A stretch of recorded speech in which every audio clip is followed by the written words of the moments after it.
Fala pessoal, hoje nós vamos continuar aqui o nosso assunto de Transact SQL, né? Falando um pouco sobre as triggers. Vamos lá?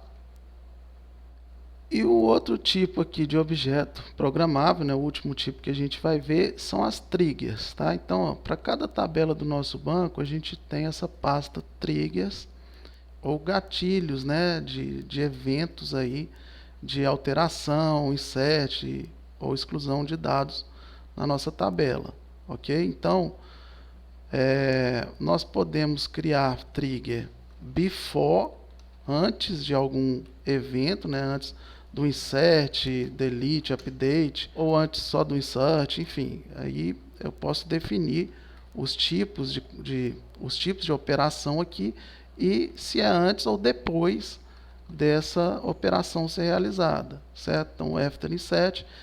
E a gente tem também before, after e o instead of, certo? Em vez do insert, em vez do update, tá? Que ele vai substituir aquela operação padrão lá, né, de inserir, por algum código customizado que você colocar aqui, tá? Normalmente, o before, insert, né, update, ele vai ser usado aí mais para quando você tem alguma validação para fazer nessa trigger, né? E aí você pode até reverter a operação se você der aí um raise error, né? Você vai levantar uma exceção aqui no SQL, ela reverte aquela operação, tá? Os dados não vão ser inseridos nem atualizados. Se você fizer isso num after update, já era, né? Já foi. Então a trigger às vezes é usada aqui com after para alguma auditoria, alguma coisa nesse sentido, às vezes para atualizar um dado em uma outra tabela, de acordo com o dado que foi atualizado nessa. Mas, pessoal, cuidado redobrado com triggers, né? Triggers, elas oneram o banco, fica pesado, fica confuso muitas vezes, né? Então, imagine que eu tenho vários triggers, então fiz um update nessa tabela, ele vai disparar a trigger, e aí ele pode alterar uma outra tabela que tem outra trigger, ele vai chamar outra. Não é muito claro para a gente, né? Qual é o fluxo que isso está sendo seguido. Eu já trabalhei em casos que ficava impossível praticamente você entender o que estava acontecendo ali, porque ele chamava outra trigger, aí a trigger disparava uma procedure, a procedure fazia um tanto de coisa, as tabelas eram cheias de trigger. Então, novamente, né, tem que ser muito justificado usar alguma coisa assim, tá joia? Vamos criar uma trigger aqui, ó, na tabela item pedido, certo? New trigger, vou colocar aqui, né, os dados, os nomes, que eu normalmente apago, preencho isso aqui, trigger atualiza pedido, beleza? Na tabela item pedido, em que eu quero que sempre que tiver alguma atualização nessa tabela, ele some os valores que tem nesse item pedido e atualize lá a nossa tabela de pedido o valor total, beleza? After insert update, na trigger a gente tem aqui uns objetos implícitos, tá? Aqui no contexto da execução da trigger, que é o inserted e o deleted. Então, pessoal, isso aqui é um record set, tá? Ele é como se fosse uma tabela, né? Ou um registro, ou vários registros. E aí ele tem a mesma estrutura da tabela que a gente está alterando. Então, se essa tabela tem 5 colunas, isso aqui vai ter as 5 colunas. E ele vai armazenar, quando eu estiver inserindo, o registro que eu estou, o novo registro que eu estou inserindo. Quando eu estiver apagando, aqui eu vou ter todos os valores, né, de todos os campos daquele registro que eu estou apagando. E quando eu estiver alterando, eu tenho um updated? Não, eu não tenho, né?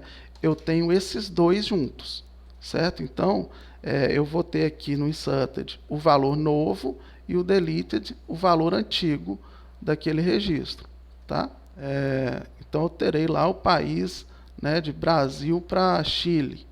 Lá no inserted, nesse campo country, vai estar Chile. No deleted, vai estar Brasil. Beleza? Aí, pessoal, um cuidado que a gente tem que ter aqui, né? Seria assim, vamos supor, então para eu pegar o pedido, eu posso colocar aqui select ID do pedido igual a ID pedido from inserted, né? E declare de pedido int, né, para poder depois fazer uma consulta aqui somando por esse ID de pedido. Se eu estiver atualizando aqui muitos registros de uma vez, de pedidos diferentes, tá? Isso aqui vai dar problema, certo? Vai dar uma mensagem similar àquela lá de subconsulta, quando a gente tenta atribuir para uma variável escalar. Ele vai dizer, isso aqui retorna vários registros, né? E eu estou tentando atribuir para uma variável só. Então a gente tem que tomar esse cuidado aqui dentro das triggers para a gente tentar fazer ela genérica, de forma que ela funcione tanto para atualização de um registro quanto de vários registros, ok? Então uma das maneiras que a gente podia fazer isso aqui, ó, é com esse select. Ó. Nesse select eu estou filtrando, né, na minha tabela de item do pedido somente os IDs pedidos que estiverem dentro desse inserted aqui. Então, se eu estiver alterando um pedido só, beleza. Um item de pedido só, tranquilo. Mas se eu estiver alterando vários itens de pedidos diferentes, eu não vou deixar de fora aqui a atualização de nenhum deles, né? E aí eu vou agrupar por pedido, né? E vou somar todos as quantidades de produto vezes valor unitário dos itens de pedido desse pedido. Posso fazer uma CTE disso aqui, né? Jogar isso aqui como se fosse para uma view aqui temporária. E aí a gente lembra lá da sintaxe do update, né? A gente pode fazer primeiro até um select aqui, select from pedido inner join, né? Então eu quero todos os pedidos, mas que eles se relacionem com essa tabela aqui dos itens que foram alterados. Inner join u, né, de update aí que a gente quer fazer, on p.id, né, o id do pedido é igual a u.id pedido, né? E aí, ó, a partir desse select aqui, a gente pode fazer um update, né? Então, update p, que é a tabela pedido daquele select que a gente ia fazer, set valor total igual a o u.valor total. Então, uma das maneiras aí que a gente pode fazer. Então, vamos testar aqui, ó. Criamos a trigger. E agora, vamos ver aqui, select asterisco from item pedido. A gente tem aqui, por exemplo, o pedido 10, né? Vamos zerar os valores totais aqui dos nossos pedidos. E agora a gente vai alterar, né? Update item pedido set. Vamos ver o pedido 10 aqui, ó. Valor unitário igual a 500, where ID igual a 25. Beleza? Agora a gente vai, ó, a gente vê que ele atualizou aqui. Se eu trocasse esse valor para 1000, ó, 39.000. Se eu trocasse para 2.000, 49.800. Então ele está aqui realmente fazendo o que a gente está pedindo. Vamos testar aqui com mais de um item. Vamos ver aqui o pedido 5 agora. Está 0. Então a gente vai atualizar tanto um item do pedido 5 quanto o item de um pedido 10. Vamos colocar aqui 1000 e a gente vai jogar 10% aqui em cima desse valor unitário. Where ID pedido em 5 e 10. Beleza? Agora, ó, tanto o 5 foi modificado. Vamos ver aqui, ó, o 5 quanto o 10. Os demais não foram mexidos. Então essa é uma das formas de a gente fazer isso aqui, né, dentro de uma trigger. Uma outra maneira que eu acho que o código fica mais legível, né, do que a gente criar tudo dentro de código SQL assim, é o uso de cursor. O cursor é como se fosse ali um conjunto de registros que você consegue ir passando. Você controla aí a iteração, né, passando por esses registros, tá? Então, por exemplo, eu posso jogar esse inserted aqui para dentro de um cursor, utilizando a sintaxe declare. Aí não tem um arroba, tá? Para você declarar aqui uma variável de cursor. Então, sei lá, cur total, cursor for. Aí você vai colocar select. Aqui agora eu vou colocar um distinct, id pedido from inserted. Aqui não precisou, pessoal, porque o ruim ele já faz esse distinct, tá? Então, ele não vai repetir esse update várias vezes. Ele vai fazer quantas forem os ID pedido aqui desse subselect. Mas aqui não. Então, realmente ele vai criar uma linha nesse cursor aqui para cada ID pedido que eu tiver, tá certo? Então, eu declarei um cursor para esse select aqui. Aí eu tenho que abrir esse cursor, né? E aí eu tenho um comando que é o fetch next from o nome do cursor into variáveis que eu defini aqui, tá certo? Então, eu vou pegar o próximo desse cursor total e jogar para dentro de variáveis. Então, eu vou criar aqui a variável id pedido.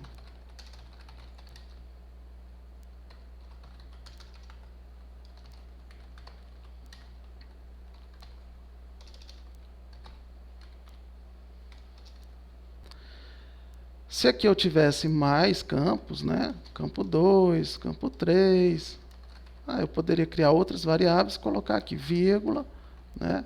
O nome dessas variáveis também. Aí eu vou iterar, né? Então, while, eu tenho aqui uma variável interna, que é o fetch status, que ele vai dizer se a última operação de fetch que eu dei aqui, ela falhou, não falhou, foi bem sucedida, né? Quando ela é 0, é porque deu certo, tá? Quando eu bato lá no final desse cursor, ele vai retornar -1, e se der alguma falha, ele vai retornar -2. Tá? Então eu posso utilizar aqui, enquanto estiver dando certo esse fetch aqui, eu vou realizar alguma operação, e no final eu vou dar um outro fetch, ele vai voltar para cá e ver se deu certo. Se deu certo, eu executo alguma operação. E aqui eu posso declarar, ó, também para ficar mais legível, né? Valor total, float, e aqui eu vou colocar set valor total igual select sum quantidade produto vezes valor unit from item pedido id pedido igual id pedido. Beleza? Valor unit não, como é isso aqui? Valor unitário. Aí ele vai jogar isso nessa variável. Eu sei que isso aqui não pode retornar mais de um registro, porque eu estou agregando sem um group by aqui. Então, não tem perigo disso aqui me gerar um erro. E eu vou executar lá um update pedido set valor total igual a valor total where id pedido igual id pedido. Beleza? Então, pessoal, where id, né? E aqui a gente precisa fechar esse cursor total e desalocar, deallocate cursor total, né? Liberar isso aqui da memória para a gente poder usar de novo. Então vamos lá, vamos dar um drop aqui. Criar de novo. certo? Eu particularmente acho mais legível, né, essa estrutura aqui. Você está pegando todos os ID pedidos que foram atualizados, está fazendo uma iteração, pegando o valor total de cada um e atualizando, tá? Mas isso aqui tem um custo, certo, pessoal? É bem menos performático do que essa outra opção. Então, eu ainda usaria essa opção aqui, mas sempre você vai ter que pesar aí o impacto versus a clareza do seu código e ver o que faz mais sentido. E vamos alterar só o 5 e o 10 aqui, ó, jogando mais 10% em cima dos valores. Então, a gente vai ver que eles foram também atualizados, tá certo?